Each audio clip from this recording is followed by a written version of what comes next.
મોરબી બાર એસોસિએશનના નવા પ્રમુખ ઉપપ્રમુખ સહિત હોદ્દેદારો માટે મતદાન પ્રક્રિયા હાથ ધરવામાં આવી હતી, જેમાં પ્રમુખ પદના હરીફો દેવજીભાઈ પરમારને 14 મત, પ્રાણલાલ માનસેતાને 59 મત, જીતુભા જાડેજાને 171 મત અને દિલીપભાઈ અગેચણિયાને 212 મત મળતા દિલીપ અગેચણિયા પ્રમુખ પદે વિજેતા જાહેર કરાયા હતા। જ્યારે ઉપપ્રમુખ તરીકે પ્રકાશભાઈ વ્યાસ, જોઈન્ટ સેક્રેટરી તરીકે ઉદયસિંહ જાડેજા અને સેક્રેટરી તરીકે વિજયભાઈ શેરસિયા તેમજ કારોબારી સભ્યો તરીકે કરમશીભાઈ પરમાર, સાગરભાઈ પટેલ અને બ્રિજરાજ ઝાલા વિજેતા થયા હતા। આજ રોજ મોરબી જિલ્લા વકીલ મંડળની ચૂંટણી હતી, તેમાં હું આજે 14મી વખત વિજેતા થયેલો છું। મારી સાથે સમગ્ર ટીમ વિજેતા થયેલી છે। પ્રકાશભાઈ વ્યાસ પણ 5મી વખત ઉપપ્રમુખ પદે વિજય થયેલ છે।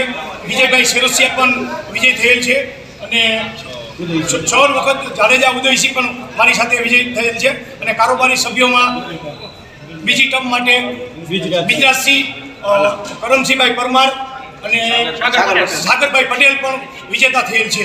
રસાકસી ખૂબ જ થયેલી અને મોટી જંગી બહુમતીથી ઐતિહાસિક વિજય મારો થયો છે 14મી વખત અને 50ની આજુબાજુ મતથી વિજેતા બનેલ છું।